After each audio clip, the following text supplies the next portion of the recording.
There are a lot of misconceptions about intelligence and how it is developed. One common misconception is that some people have the natural ability to learn challenging subjects, while others just don't. In reality, the learning capacity is limitless as long as you're willing to put in the effort.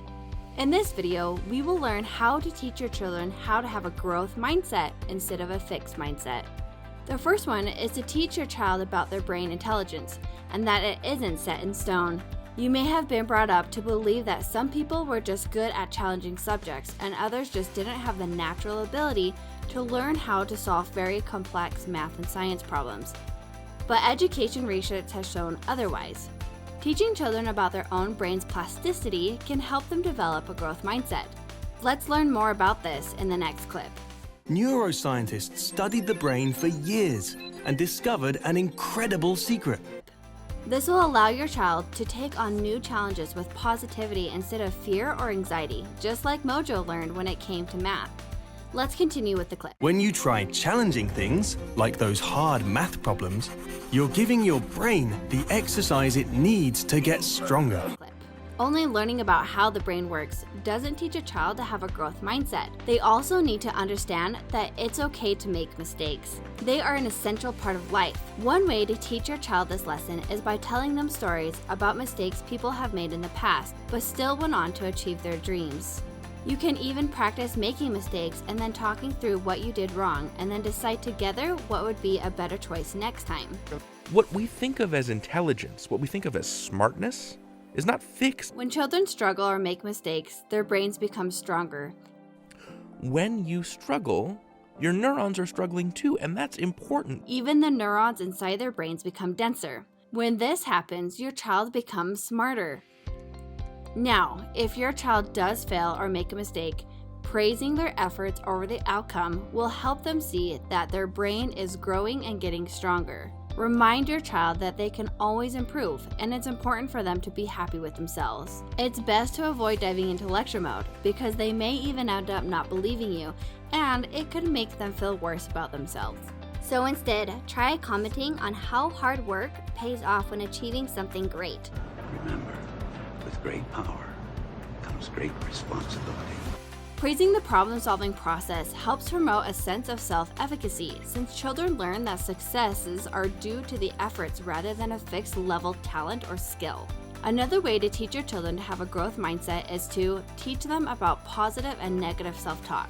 When a child says to themselves, "I can't do it," they are setting up their minds to be a fixed mindset, since they soon start believing that they cannot do hard things. Another scenario is that your child may see what other amazing things their friends are doing, and they may not even try because they can't be as good as their friends. Just like how Tabitha doesn't let negative self-talk get in the way of her having the courage to sing. Catch my eye, take my hand. So instead of having your child think they're better at it than me, help them learn to think of more positive things they could say, such as, "What can I learn from them?" This way, your child will learn to have more positive self-talk. Developing a growth mindset can also be accomplished by teaching your child to try new strategies and approaches for problems. When you are doing this, avoid solving problems for your child. If they are struggling with a problem and you're tempted to give them the answer, tell yourself no, instead of giving in so that the work can be completed quickly, which could make you feel stressed. Help brainstorm other ways this task could be accomplished by asking questions like, "What resources do I have at home? Who else might know more info about such things?" This way, you are teaching your child to look outside the box for other solutions that could help them resolve the problem. You may also want to teach problem-solving strategies, such as writing down the problem and then listing possible solutions to that problem, or asking input from a family member or friend. Since problems can be so overwhelming at times, especially for children, having a step-by-step formula can make problems seem less overwhelming. An easy way to make problem solving easier is to follow these 6 steps. Before a problem can be solved, you need to identify the problem. Some kids might be feeling stuck in the negative cycle and don't know how to get out. Simply stating the problem, such as, "You are feeling sad because you have nobody to play with at recess," can make a big difference for them. But just stating the problem isn't going to lead to the problem being solved. You need a solution to fix the problem. So you want to help your child come up with at least 5 possible solutions. Brainstorming is an excellent way to find creative solutions. Help your child develop as many different ideas that could work, even if they seem silly or far-fetched at first. Next, you want to list the pros and cons of each solution. We'll make a list. Rachel and Julie, pros and cons. Oh. Now that your child has identified potential solutions, help them see what could happen if each option were chosen. It is important for kids to understand the reactions of their actions and why those consequences exist in order to help us not make bad decisions without understanding all factors involved. Once all solutions have been brought to the table, it's now time to pick a solution. Encourage your child to pick a solution by asking them what they think will work best. Lastly, see if a possible solution will fix the problem. You need to test out all solutions. Tell them to try a solution and see what happens.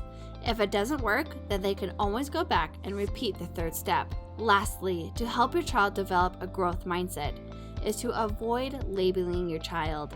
Yes, even labeling your child with positive phrases such as, "You are so smart," or even negative phrases such as, "He struggles with math."